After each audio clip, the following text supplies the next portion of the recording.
Good morning students. Grammar chapter subject verb agreement या concord.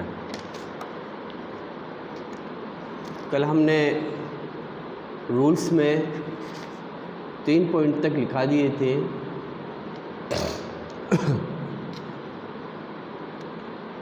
आज चौथा पॉइंट है, 4th पॉइंट, वो आपको लिखना है। तो स्टार्ट करता हूँ मैं। यदि किसी सेंटेंस में दो नाउन्स एंड से जुड़े हो तथा यानी एंड इनके पहले आर्टिकल के बदले किसी पोसेसिव या possessive adjective my, his, her, your, etc extra का यूज किया गया हो तो इनसे 2 या 2 पर्सन्स का नॉलेज होता है। इसलिए सब्जेक्ट प्लूरल होगा और इसके साथ प्लूरल वर्ब का यूज किया जाएगा। दोबारा रिपीट कर देता हूँ। यदि किसी सेंटेंस में 2 नाउन्स हो, मीन्स 2 नाउन्स एंड से जुड़े हो, AND से जुड़े हो तथा इनके पहले आर्टिकल के बदले आर्टिकल यहाँ यूज़ नहीं है, आर्टिकल के बदले किसी पजेसिव एडजेक्टिव कौन से हो सकते हैं? माई, हिज, हर, योर, etc का यूज किया गया हो तो इनसे 2 व्यक्तियों का बोध होता है, 2 पर्सन्स का नॉलेज होता है। इसलिए सब्जेक्ट प्लूरल होगा और इसके साथ प्लूरल वर्ब का यूज किया जाएगा। समझे? फॉर एग्जाम्पल से समझेंगे हम। His uncle and his guardian have come. His uncle and his guardian की स्पेलिंग है GUARDIAN, guardian, have come. Have आते ही वर्ब कौन सी बन जाती है? प्लूरल। और यहाँ पर 2 नाउन्स के बीच में एंड है और उनसे पहले यहाँ पर पजेसिव एडजेक्टिव का यूज किया गया है। तो सब्जेक्ट भी प्लूरल है और वर्ब भी प्लूरल है। जिस प्रकार का सब्जेक्ट होगा उसी प्रकार का वर्ब यूज होगी।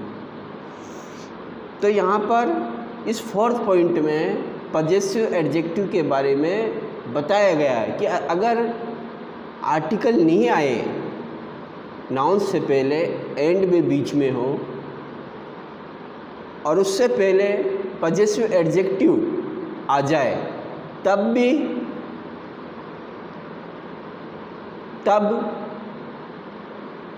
उसकी सब्जेक्ट के अनुसार उसकी वर्ब किस प्रकार की होगी। तो हमने यहाँ पर क्या चेंज पाया?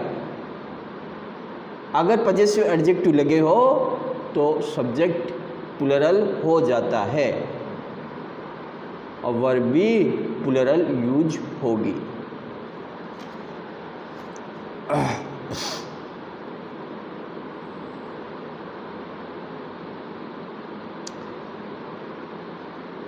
लेकिन एक इम्पोर्टेंट बात लिखना एग्जाम्पल के नीचे, लेकिन यानी बट, यदि पजेसिव एडजेक्टिव का यूज सिर्फ ओनली फर्स्ट नाउन के पहले हुआ हो, सेकंड नाउन के पहले नहीं, तो इससे 1% का ही नॉलेज होता है। अतः ऐसे सेंटेंस का सब्जेक्ट सिंगुलर होगा तथा इसके साथ सिंगुलर वर्ब का यूज किया जाएगा।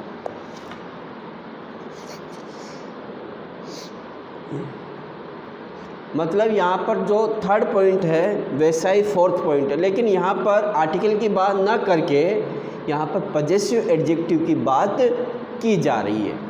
बस इतना सा फ़र्क है थर्ड पॉइंट और फोर्थ पॉइंट में। तो मैंने क्या लिखाया, लेकिन यदि पजेसिव एडजेक्टिव का यूज सिर्फ ओनली फर्स्ट नाउन के पहले हुआ हो, सेकंड नाउन के पहले नहीं, तो इससे एक ही ओनली 1% का नॉलेज होता है। अतः ऐसे सेंटेंस का सब्जेक्ट सिंगुलर होगा तथा इसके साथ सिंगुलर वर्ब का यूज किया जाएगा। फॉर एग्जाम्पल, अब इसका भी example, his uncle and guardian. अब देख लो यहाँ पर गार्जियन के आगे कोई पजेसिव एडजेक्टिव नहीं है, डायरेक्ट हैज कम।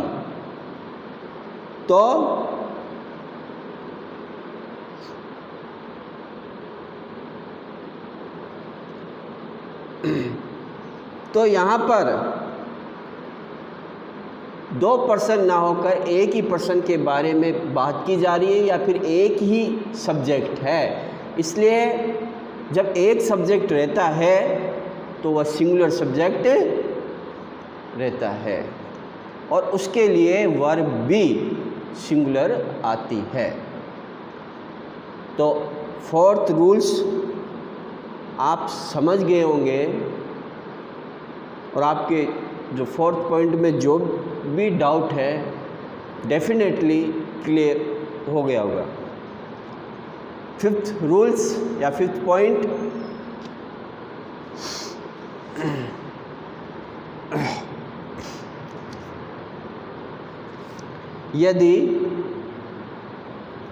यदि दो सब्जेक्ट्स एक साथ मिलकर एक ही वस्तु ऑब्जेक्ट कोमा भाव नोशन, भाव को यहाँ नोशन NOTION को प्रकट करें तो उनके साथ सिंगुलर वर्ब का यूज किया जाता है। यदि 2 सब्जेक्ट्स एक साथ मिलकर एक ही वस्तु को ऑब्जेक्ट कोमा भाव या नोशन को प्रकट करें, व्यक्त करें, तो उनके साथ सिंगुलर वर्ब का यूज किया जाता है। अब यहाँ पर जो मैंने आपको अभी लिखाया फिफ्थ पॉइंट में, तो आपको समझ में आ रहा होगा कि मैं क्या कहना चाह रहा हूँ। यदि 2 सब्जेक्ट्स एक साथ मिलकर एक ही वस्तु ऑब्जेक्ट कोमा भाव नोशन को प्रकट करें तो उनके साथ कौन सी वर्ब आएगी? सिंगुलर वर्ब ही आएगी। तो एग्जाम्पल लिखो यहाँ पर, bread and butter is a good food. Bread and butter is a good food. तो यहाँ पर सब्जेक्ट एक ही वस्तु या नोशन का भाव व्यक्त कर रहा है, मतलब एक ही चीज़ के बारे में बताया जा रहा है। इसका अगर अपन इस सेंटेंस के इस एग्जाम्पल का अगर मीनिंग निकालेंगे तो इसका मीनिंग एक ही निकलेगा, मतलब एक ही अर्थ में निकलेगा, मतलब एक ही सब्जेक्ट के रूप में होगा, न कि दो सब्जेक्ट्स के बारे में अलग अलग यहाँ पर बोला जा रहा है। तो जहाँ पर एक ही सब्जेक्ट के बारे में बोला जा रहा है तो सब्जेक्ट सिंगुलर होता है, और ऐसे के लिए सिंगुलर वर्ब का यूज किया जाता है।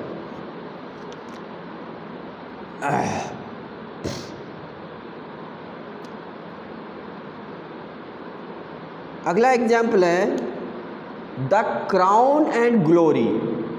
The crown and glory, glory में शोभा, of life is character.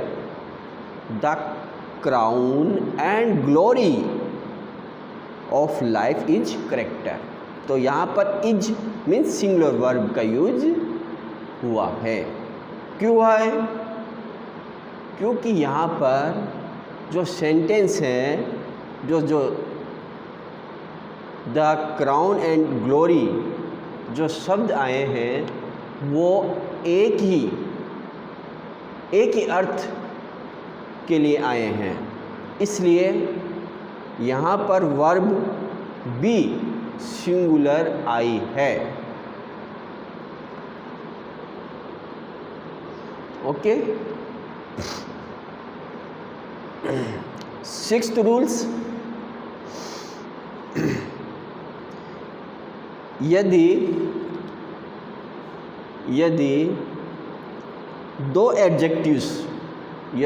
Adjectives and से जुड़कर, ध्यान से लिखना है, यदि टू एडजेक्टिव्स एंड से जुड़कर किसी सिंगुलर कॉमन नाउन के पहले यूज हो तथा इसके फर्स्ट एडजेक्टिव के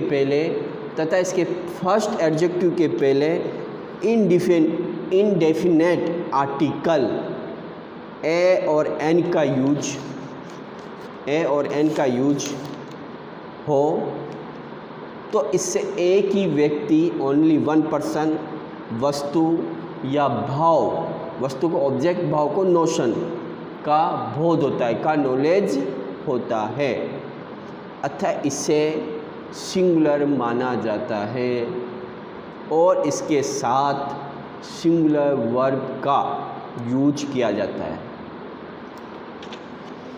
दोबारा रिपीट कर देता हूँ सिक्स्थ पॉइंट को, सिक्स्थ रूल्स को। यदि टू एडजेक्टिव्स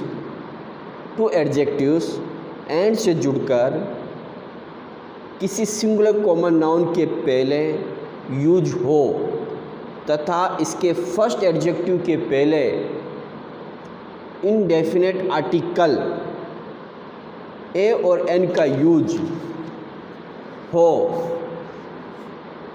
तो इससे ओनली वन पर्सन, ऑब्जेक्ट या फिर नोशन का बोध, का नॉलेज होता है, अतः इसे सिंगुलर सब्जेक्ट या सिंगुलर माना जाता है और इसके साथ सिंगुलर वर्ब का यूज किया जाता है। For example, A black and white cow was grazing. Grazing की स्पेलिंग है GRAZING full stop. A black and white cow was grazing. तो यहाँ पर देख लो, एडजेक्टिव के पहले, एक एडजेक्टिव के पहले, दूसरे के पहले नहीं, एक एडजेक्टिव के लिए एंड से पहले जो एडजेक्टिव आ रहा है ब्लैक, उससे पहले आर्टिकल एक का यूज किया गया है। उसके बाद एंड के बाद जो एडजेक्टिव आ रहा है उसके लिए आर्टिकल का यूज़ नहीं किया गया। तो ऐसी कंडीशन में हमने 6th रूल्स में लिखाया, क्या लिखाया? इससे एक ही व्यक्ति, ओनली वन पर्सन, ऑब्जेक्ट या नोशन का नॉलेज होता है, अतः इसे सिंगुलर माना जाता है और इसके साथ सिंगुलर वर्ब का यूज किया जाता है। तो यहाँ पर मैंने एग्जाम्पल लिखाया, उसमें सब्जेक्ट एक ही है, भाव यानी notion only one person, object एक ही सब्जेक्ट के लिए है। तो ऐसी कंडीशन में, ऐसी स्थिति में सिंगुलर वर्ब का यूज किया जाता है और हमने एग्जाम्पल में वाज का यूज करके बताया है।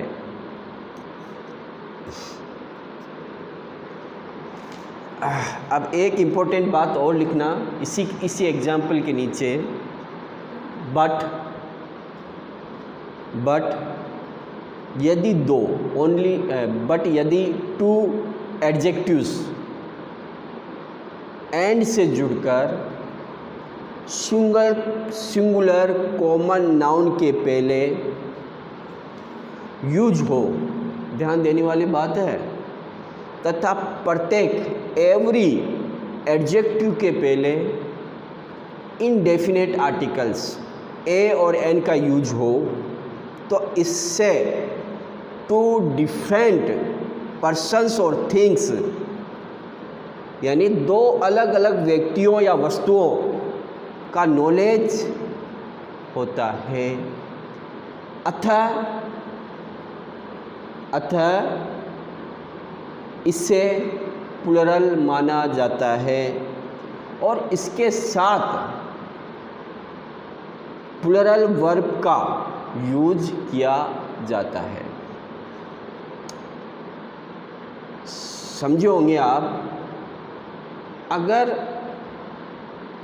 थर्ड पॉइंट से या जैसे भी मैंने अभी तक जितने भी रूल्स लिखा दिए हैं, अगर उनको आप समझोगे तो ये बहुत आसान है, इसमें कुछ भी नहीं है, आपको सिर्फ थोड़ा सा ध्यान देने की ज़रूरत है। लेकिन यानी बट यदि टू एडजेक्टिव्स एंड से जुड़कर सिंगुलर कॉमन नाउन के पहले यूज हो तथा एवरी एडजेक्टिव के पहले, प्रत्येक एडजेक्टिव के पहले इनडेफिनेट आर्टिकल्स ए और एन का यूज हो, तो इससे टू डिफरेंट पर्सन्स और थिंग्स यानी दो अलग अलग व्यक्तियों या वस्तुओं का नॉलेज होता है, अतः ऐसे प्लुरल माना जाता है और इसके साथ प्लुरल वर्ब का यूज किया जाता है। For example, A black and a white cow, देख लो दोनों एडजेक्टिव के पहले आर्टिकल का यूज हो रहा है, तो दो डिफरेंट पर्सन्स है। जहाँ दो डिफरेंट पर्सन्स होते हैं वहाँ पर वर्ब भी प्लुरल आती है। तो यहाँ पर सब्जेक्ट क्या हो गया? प्लुरल हो गया। तो इसके लिए हमें वर्ब भी प्लुरल यूज करनी होगी। वेयर ग्रेजिंग, WERE, ग्रेजिंग की स्पेलिंग मैंने पहले बता दी, full stop. A black and a white cow, were grazing, full stop.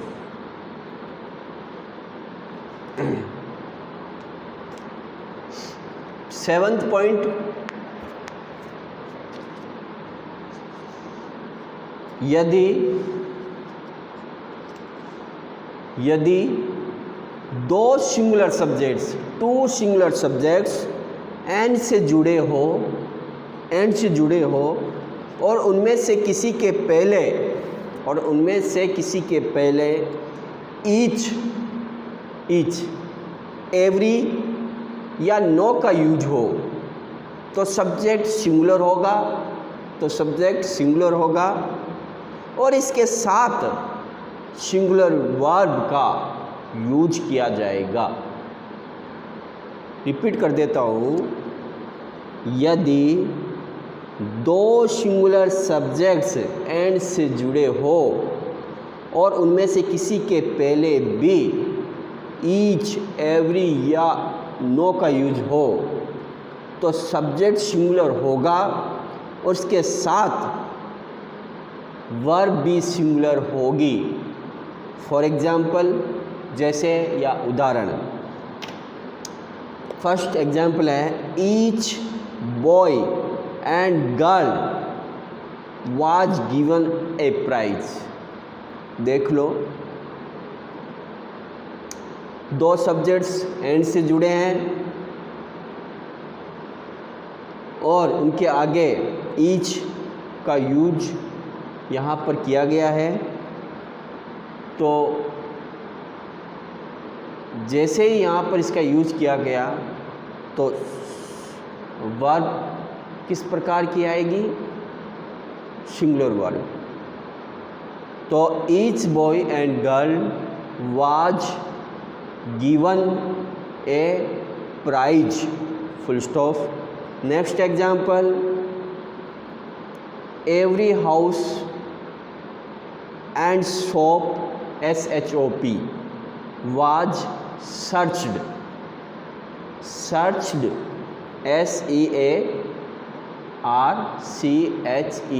full stop।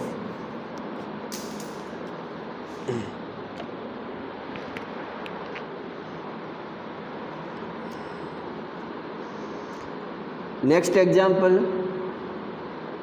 No teacher and no student was present there, THERE, full stop। no teacher and no student was present there, full stop। next example, each man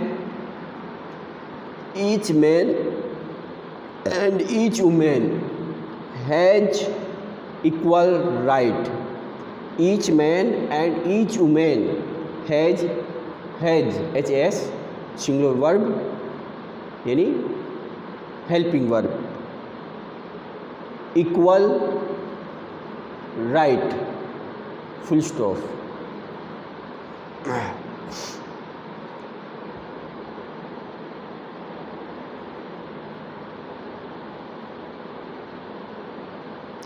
अब है earth rules. लिखना, each of every of, either of and neither of, one of के बाद plural noun आता है, फिर भी sentence का सब्जेक्ट सिंगुलर ही रहता है। इसलिए इसके साथ सिंगुलर वर्ब का यूज होगा। रिपीट कर देता हूँ,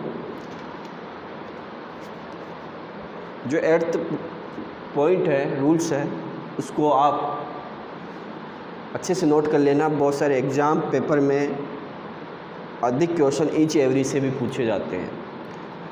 तो each of, every of, either of तथा नाइदर ऑफ। स्पेलिंग जानते हैं ना आइदर नाइदर की? आइदर की स्पेलिंग है EITHER, नाइदर की स्पेलिंग है NEITHER। Neither of, one of के बाद प्लूरल नाउन आता है, फिर भी सेंटेंस का सब्जेक्ट सिंगुलर ही रहता है, इसलिए इसके लिए या इसके साथ सिंगुलर वर्ब का ही यूज किया जाता है। जैसे फॉर एग्ज़ाम्पल, फर्स्ट एग्ज़ाम्पल है one of my friends is an actor. तो आपने एग्ज़ाम्पल देखा और क्या यहाँ पर जुड़ा हुआ है प्लूरल नाउन से पहले। इसी जुड़े होने के कारण यहाँ पर शब्द वर्ब सिंगुलर में आई है। सब्जेक्ट प्लूरल होते हुए भी वर्ब का यूज सिंगुलर में किया गया है। क्यों किया गया है आपको 8th पॉइंट में मैंने लिखा दिया है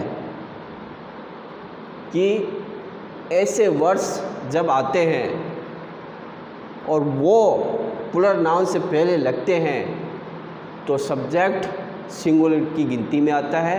जब सब्जेक्ट सिंगुलर की गिनती में आता है तो वर्ब भी सिंगुलर वर्ब ही आती है। Okay, next example, neither of the two roads is safe. Neither of the two roads is safe. Neither of the two roads is safe. तो यहाँ पर नाइदर ऑफ का यूज किया गया है और वर्ब भी सिंगुलर आई है। Next example, every one of, every one of the thieves, THIVES was arrested। Thieves means चोर, डकैत। Every one of the thieves was arrested, full stop। Next example, each of the two boys, each of the two boys is preparing for UPSC, full stop। each of the two boys is preparing for UPSC। each of the two boys is preparing for UPSC, full stop। तो 3-4 example मैंने यहाँ लिखा दिए समझने के लिए और बहुत ही आसान है, आप समझे भी होंगे। 9th पॉइंट है, 9th, each, every, either, neither distributive adjectives है। इनके बाद हमेशा सिंगुलर नाउन आता है और इनके बाद सिंगुलर वर्ब का यूज होता है। देखो, कंफ्यूज मत होना, समझने की कोशिश करना। जो मैं लिखा रहा हूँ उसको एक नहीं 3 बार देखना, 3 टाइम्स देखना। Which, every, each, every, either, neither, distributive, DISTRIBUTIVE।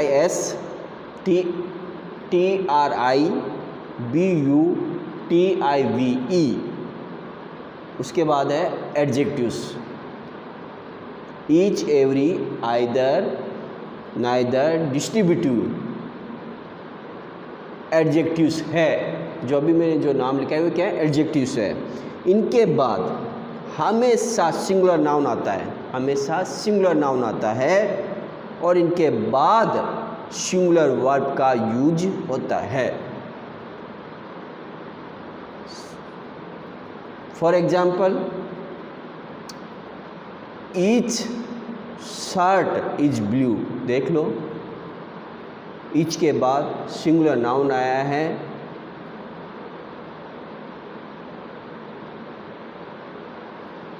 और सिंगुलर वर्ब का ही यूज किया गया है।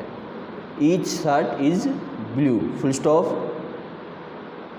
Either bank BANK of the river has trees, of the river has trees, TREES, full stop. Every teacher in the school was present, every teacher in the school was present, full stop. Neither party is ready to surrender, neither party is ready to surrender, full stop. समर्पण, जैसे surrender means समर्पण, full stop. तो example लिखाया, तो जैसा subject है according वैसे ही verb आएगी।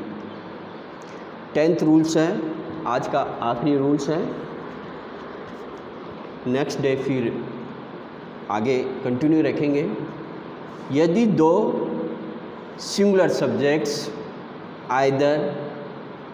आइदर और, क्या लिखोगे? Either or, either dot dot or, comma, neither nor, neither nor, neither dot dot nor, NOR, या ओनली यानी केवल, और OR, या नॉर NOR से जुड़े हो तथा इनके साथ सिंगुलर वर्ब का यूज किया जाता है।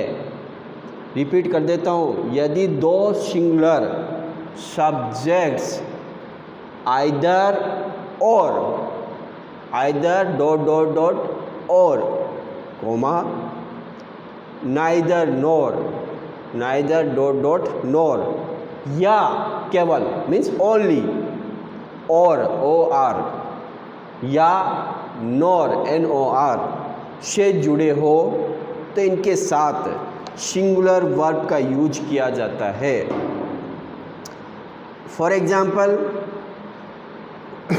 Neither food nor water was given, neither food nor water was given, full stop. तो नाइदर भी आया है, नॉर भी आया है, तो सिंगुलर वर्ब का यूज किया गया है। आइदर यू और your brother has done it, either you और your brother has done it, full stop. Third है neither he nor, neither he subject आ गया ही, उसके बाद nor NOR, his brother is IS is responsible for this, full stop. Neither he nor his brother is responsible for this, full stop. तो 10 rules आज लिखा दिए, 10 तक हो गए। तो next rules, next point, next video में फिर मिलते हैं। Thanks, take care.